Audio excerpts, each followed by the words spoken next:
교회를 통한 약속. 하나님께서 교회를 통해서 세상이 아닌 교회를 통해서 주신 약속이 있다는 것을 오늘 말씀을 통해서 상고해 보고자 합니다. 신방을 이렇게 갔다가 이제 돌아오는 경우가 종종 있어요. 그러면 이제 먼 거리를 갔다가 돌아오면 특별히 천왕동에서 이쪽 우리 교회 쪽으로 넘어오면 고가가 있죠. 고가에서 바라보면 공동을 넘어오는데 이 고가를 따라오면 교회가 보이죠. 교회가 무엇이 먼저 보이죠? 교회 십자가 딱 보입니다. 그러면 왠지 마음이 평안하다라고 말씀하시는 분들이 종종 얘기를 하십니다. 그것뿐만 아니라 공동의 입구에 들어올 때마다 이렇게 말씀하시는 분들이 있습니다. 우리 교회가 특별히 작지는 않지만 또 그렇게 화려하거나 크지도 않지 않습니까? 시설이 잘 구비되어져 있는 것은 아니죠. 그래도 왠지 우리는 선남교회 십자가를 바라보게 되면 이 평안함을 느끼게 됩니다.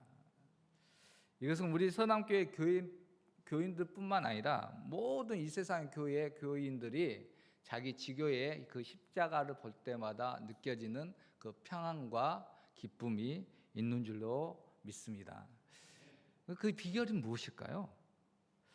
교회에 도대체 어떤 이 신비한 것이 있어서 세상 사람들이 알지 못하는 평안을 우리에게 주시는 것일까요? 오늘 말씀을 통해서 그게 있다는 것이죠. 약속이 있다는 것입니다. 하나님이 이 땅에 세우신 교회를 통해서 하나님께서 약속한 것이 무엇인지 오늘 말씀을 통해서 함께 살펴보겠습니다. 첫째, 하나님은 성전을 통해서 이 교회를 통해서 이스라엘을 우리 성도들을 용서하시고 회복시켜 주신다는 것입니다. 우리 14절 말씀 함께 읽겠습니다. 시작. 내 이름으로 일컫는 내 백성과 그들의 악한 길에서 떠나 스스로 낮추고 기도하여 내 얼굴을 찾으면 내가 하늘에서 듣고 그들의 죄를 사하고 그들의 땅을 고칠지라. 아멘. 오늘 말씀 이전에 역대하 6장의 내용을 봐보면 어떤 내용이냐면 이 솔로몬이 성전을 건축하고 나서 하나님께 기도하는 내용이 나옵니다. 기도의 내용을 간단하게 줄이면 이런 내용이에요.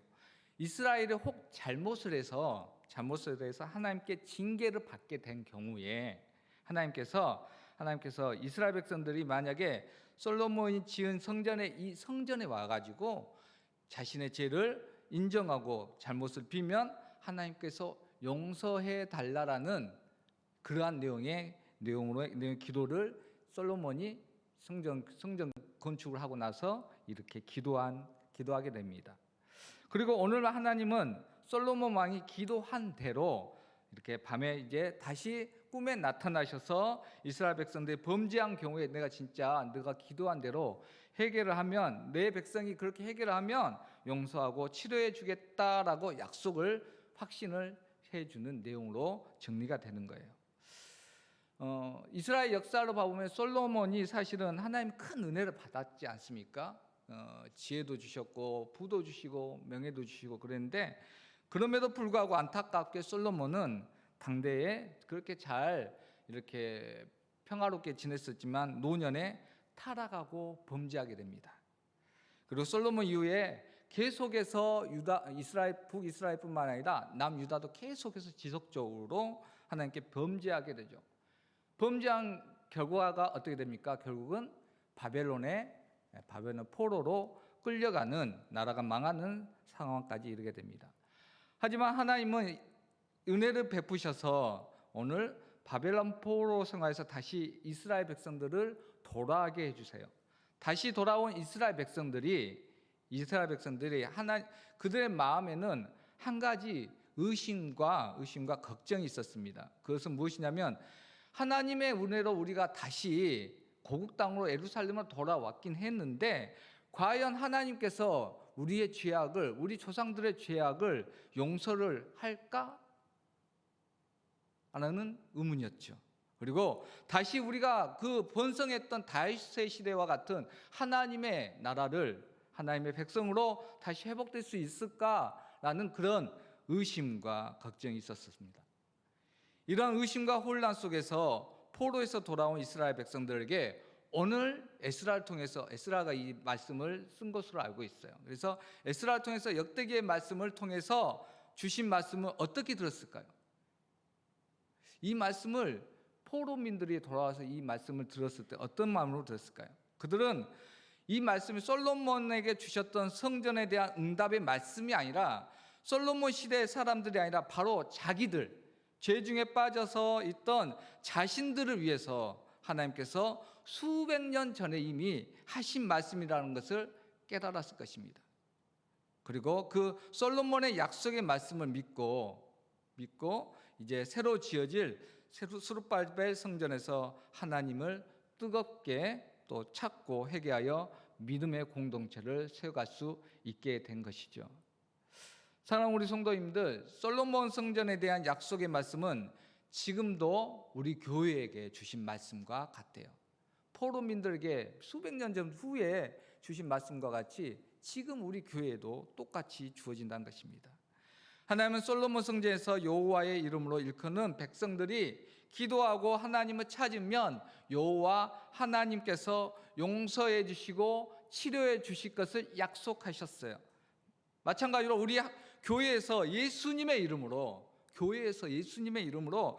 우리가 하나님을 찾고 하나님께 기도를 하면 하나님께서 반드시 우리를 만나 주시고 용서해 주시고 치료해 주실 것을 약속하신 말씀이라는 거예요.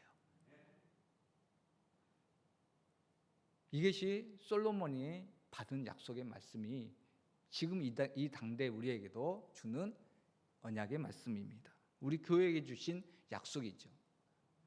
그러므로 죄악 중에 우리가 마음이 눌리고 어두울 때 여러분의 눈이 과연 어디로 향해야 되겠습니까? 교회의 십자가를 향해야 된다는 것이죠. 요즘 사순절이어서 그런지 십자가를 많이 묵상할 수밖에 없죠. 그러면 마음이 더 애답해지고 더 주님 앞에 이끌리는 것 같습니다.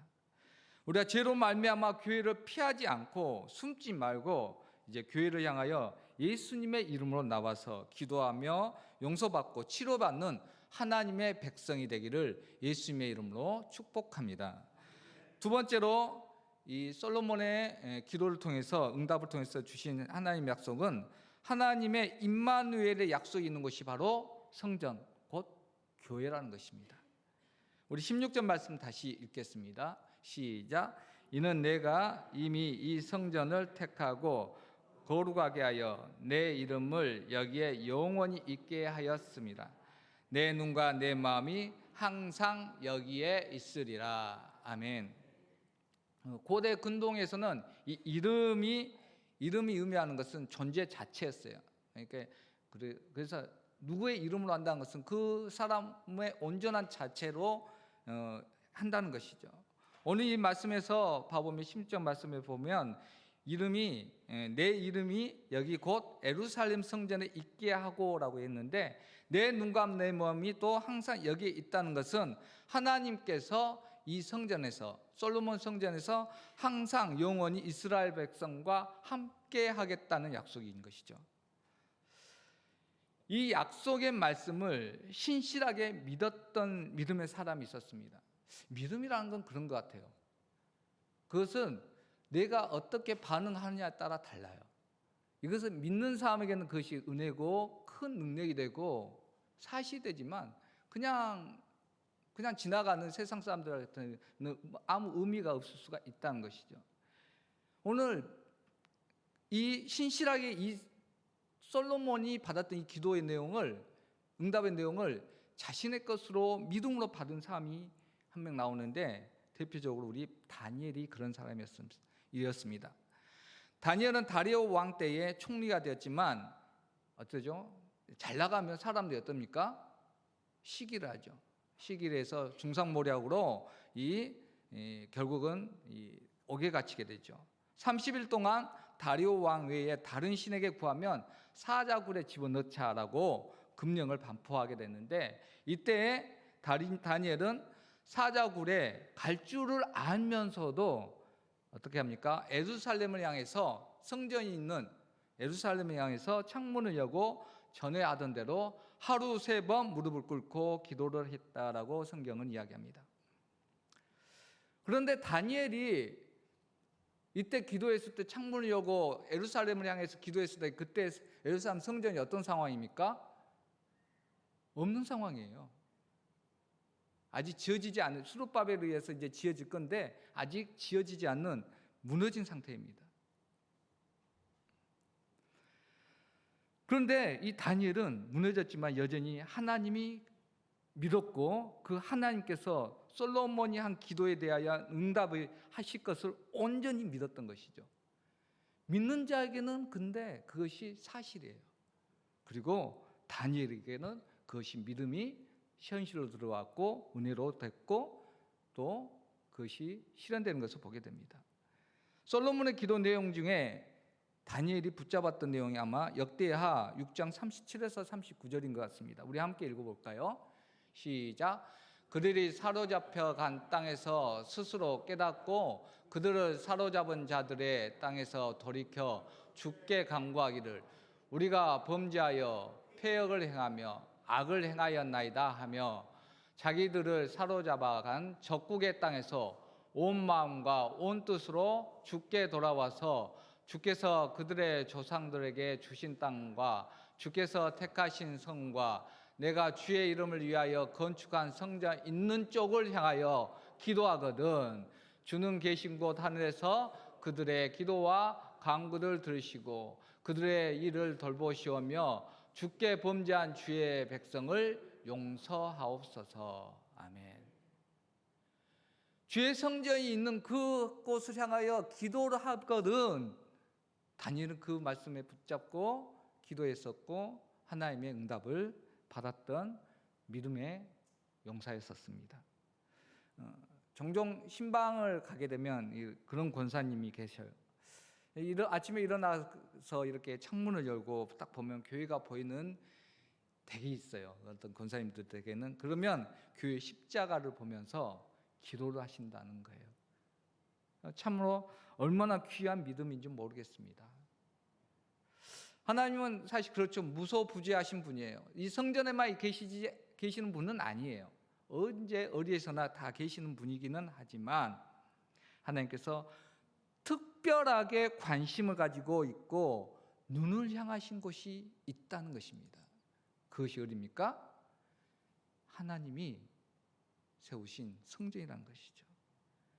특별히 주의 십자가로 주의 보혈로 세우신 교회라는 것이죠. 이곳이 바로 이스라엘 백성들에게 예루살렘 성전이었고 지금은 우리가 드린 이 예배의 공간이 바로 그런 공간이라는 것입니다. 여기서 우리는 그리스도인들이 받은 하나님의 은혜가 더 한층 차원 높다는 것을 우리는 한 번 더 깨달아야 됩니다. 그래서 하나님께서 예루살렘 성전에 함께 계시고 항상 함께 하시겠다는 약속을 우리는 더욱 확실하게 받았기 때문이에요. 그것은 임마누엘로 오신 우리 예수님, 예수 그리스도를 통해서 온전히 이루어지게 된 것이죠. 예루살렘 성전은 눈으로 보여진 건물이었지만 역사를 통해서 보면 알 수 있듯이 결국 어떻게 됩니까? 무너지고 사라지게 됩니다. 그러나 예수님이 이 땅에 오셔서 우리 가운데 세우신 성전이 있습니다. 눈에 보이지 않지만 영원히 무너지지 않는 성전. 그것이 무엇입니까? 우리 각자의 마음의 심령에 세우신 하나님의 성전이 되는 것이죠. 우리 마음에 세워진 성전은 오직 우리 믿음의 고백과 함께 개인적으로만 그것을 보고 알 수 있는 성전입니다. 내가 누군가의 그 성전을 볼 수 있다면 좋겠는데 우리는 우리 자신의 성전만 알 수가 있죠. 바울 사도는 고린도후서 13장 5절에서 다음과 같이 이에 대해서 말씀합니다. 함께 읽겠습니다. 시작. 너희는 믿음 안에 있는가? 너희 자신을 시험하고 너희 자신을 확증하라. 예수 그리스도께서 너희 안에 계신 줄을 너희가 스스로 알지 못하느냐? 그렇지 않으면 너희는 버림받은 자니라. 아멘. 우리 성도님들, 보이지 않는 우리 마음에 있는 그 성전을 우리가 알지 못하면 버림받았다라고 이 바울사도는 담대하게 말합니다. 단호하게. 그래서 우리 그리스도인들에게는 항상 이 두 가지 교회가 있다는 것을, 우리 두 가지 형태의 성전이 있다는 것을 우리는 알아야 합니다. 하나는 눈에 보이는 우리 교회, 이 형태의 성전입니다. 우리 하나님은 이스라엘 백성들이 예루살렘 성전에서 모여서 기도하고 찬양한 것을 보고 들으셨던 것과 같이 우리가 마찬가지로 지금도 우리 성도님들이 서남교회라는 눈에 보이는 교회에 모여서 함께 예배하고 기도하고 찬양하는 것을 하나님이 보신다 안 보신다? 보신다는 거예요. 눈에 보이는 교회. 또 하나의 성전의 모습은 우리 여러분들의 각자의 심령에 세워진 성령께서 거하시는, 예수님이 세워주신 성전입니다. 이것은 예수님이 약속하신 성령이 거하시는 성전이죠. 우리가 보이지 않는 성전을 향해서 할 수 있는 것은 무시로 성령으로 기도할 수 있다는 것입니다. 하나님께서 우리 안에 세워진 성전을 통해서 우리가 하는 기도와 찬양을 언제 어디서나 보고 듣고 계신다는 것이죠. 이것을 아시고 항상 믿음으로 주와 함께 임마누엘의 삶을 사시기를 예수님의 이름으로 축복합니다. 마지막 세 번째로, 이스라엘은 하나님이 주신 계명을 지킴으로 다윗의 언약을 이어받게 됩니다.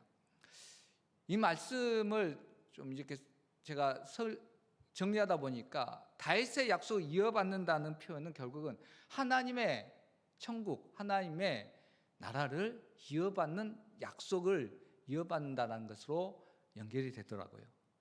천국을 이어받는 것. 우리 17절, 18절 말씀입니다. 함께 읽겠습니다. 시작. 내가 만일 내 앞에서 행하기를 내 아버지 다윗이 행한 것과 같이 명령한 모든 것을 행하여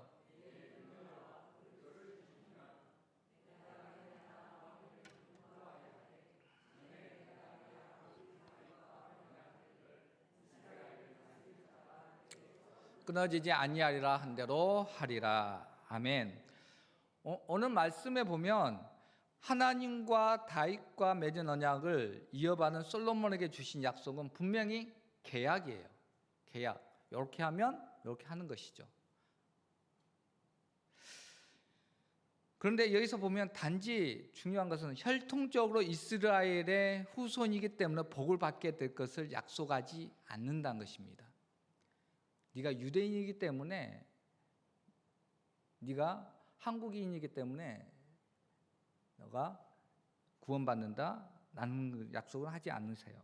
무엇을 약속하시냐면 다윗의 후손들이 대를 이어서 왕을 잇게 할 조건이 나오는데 17절에 따르면 하나님의 율법과 규례를 지키는 것이었습니다. 그것이 바로 하나님의 나라 유업을 받을 조건으로 나오고 있어요. 물론 하나님의 은혜로 우리가 구원받고 하나님 나라에 가게 되는데, 유업을 받게 되는데, 오늘 말씀에서는 또 다른 차원으로 이것을 접근해 주는 것이죠. 사랑하는 우리 성도님들, 우리 하나님은 계산이 어떠실까요? 정확하신 분입니다. 철저하신 분입니다. 틀림이 없습니다. 죄가 있다면 죄에 대한 징계와 처벌이 어떨까요? 은혜로 하자. 아닙니다. 확실합니다. 징계와 처벌이 확실합니다. 얼렁뚱땅 안 넘어갑니다. 은혜의 하나님 맞습니다. 하지만 공의의 하나님이기 때문에 반드시 징계와 처벌이 따르게 돼 있어요. 우리가 잘 아다시피 다윗은 믿음의 성분이지 않습니까? 믿음의 사람입니다. 그러나 그가 밧세바와의 범죄로 말미암아 어떤 징계를 받았는지 우리는 성경을 통해서 너무 잘 알고 있어요. 그 결과가 무엇입니까? 자기의 맏아들 암논이 배다른 여동생 다말을 범하게 돼요. 그래서 분노해서 다말의 오빠가 암논을 어떻게 합니까? 죽이죠. 또 어떻게 됩니까? 이 압살롬은 또 아버지한테 대들잖아요. 반역을 합니다. 그래서 결국은 죽죠. 반역죄로. 생각해 보십시오. 한순간에 밧세바의 그 잘못된 범죄로 말미암아 자기의 사랑하는 두 아들을 잃고 딸이 수치스러운 일을 당한 것을 우리는 기억해야 됩니다. 하나님은 죄에 대해서 철저하시다는 거예요.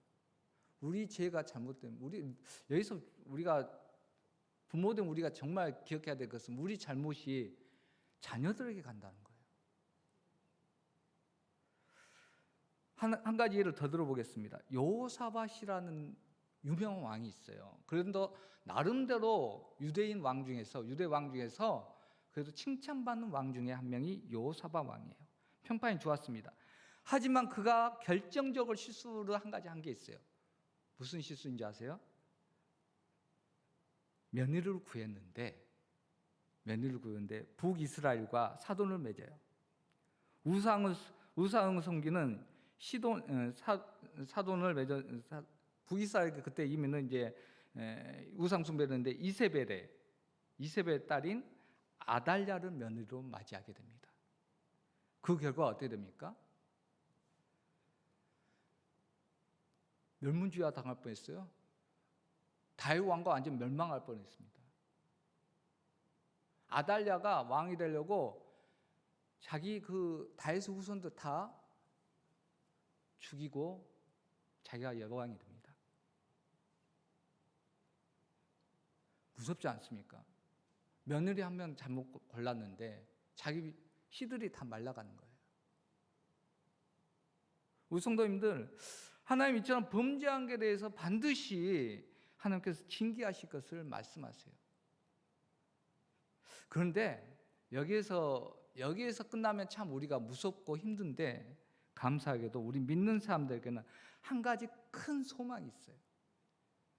하나님은 당신의 자녀들을 징계는 하시지만 어떤다고 하시죠? 완전히 버리지는 않아요. 항상 잡아주세요. 하나님은 당신의 자녀들을 징계하지만 버리지 않는데 이것은 다윗에게 주신 약속의 말씀이기도 합니다. 우리 사무엘하 7장 14에서 15절 말씀 함께 읽겠습니다. 시작.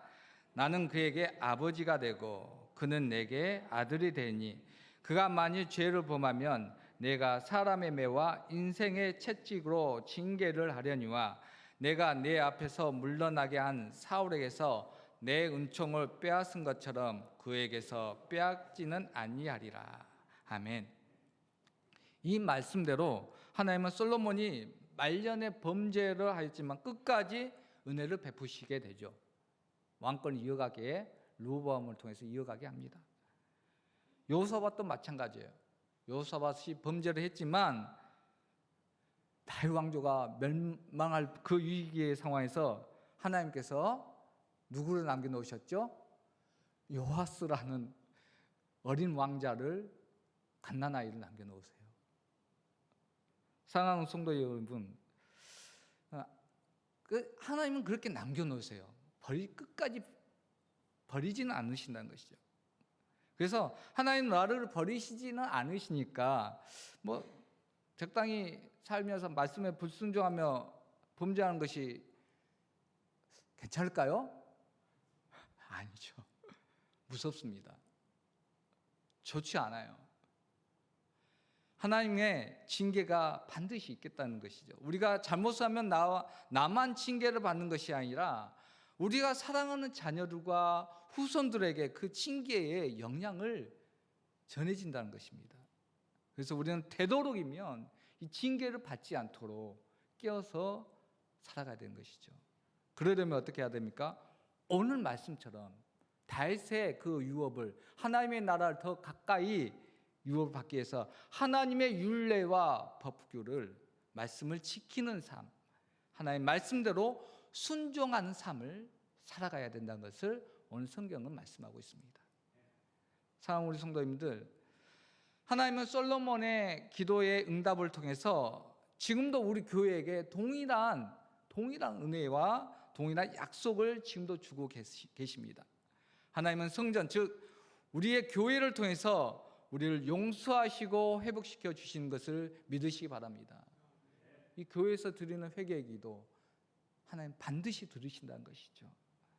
우리는 눈에 보이는 교회에서 드려지는 예배로, 그리고 각자의 심령에 세워진 영원한 성전을 통해서 회개하고 회복될 수 있는 하나님의 교회가 교회의 약속이 우리에게 있다는 것입니다. 그리고 하나님은 이렇게 회개하는 하나님의 백성들과 영원히 함께 하실 것을, 임마누엘 하실 것을 약속하셨어요. 항상 우리 교회와 우리 성도님들의 마음의 성전에 귀를 기울이시고 눈을 들어 하나님이 보고 계심을 아시기 바랍니다. 이것을 믿고 임마누엘의 하나님과 동행하시기를 예수님의 이름으로 축복합니다. 마지막으로 우리가 인생의 여정에서 혹 넘어지고 범죄할 수 있어요. 하지만 하나님은 징계는 하시지만 완전히 버리지는 않으신다는 것을 잊지 마시기 바랍니다. 나를 끝까지 붙드신다는 것. 그리고 되도록이면 징계를 피해야 되는데 그런 복된 삶을 살기 위해서는 오늘 말씀처럼 하나님 나라의 유업을 받기 위해서는 매 순간 하나님의 말씀, 율례와 규법에 따라서 규례에 따라서 순종하여 성령을 통해서 주시는 음성에 순종하여 하나님을 기쁘시게 하는 복된 삶을 사시기를 예수님의 이름으로 축복합니다.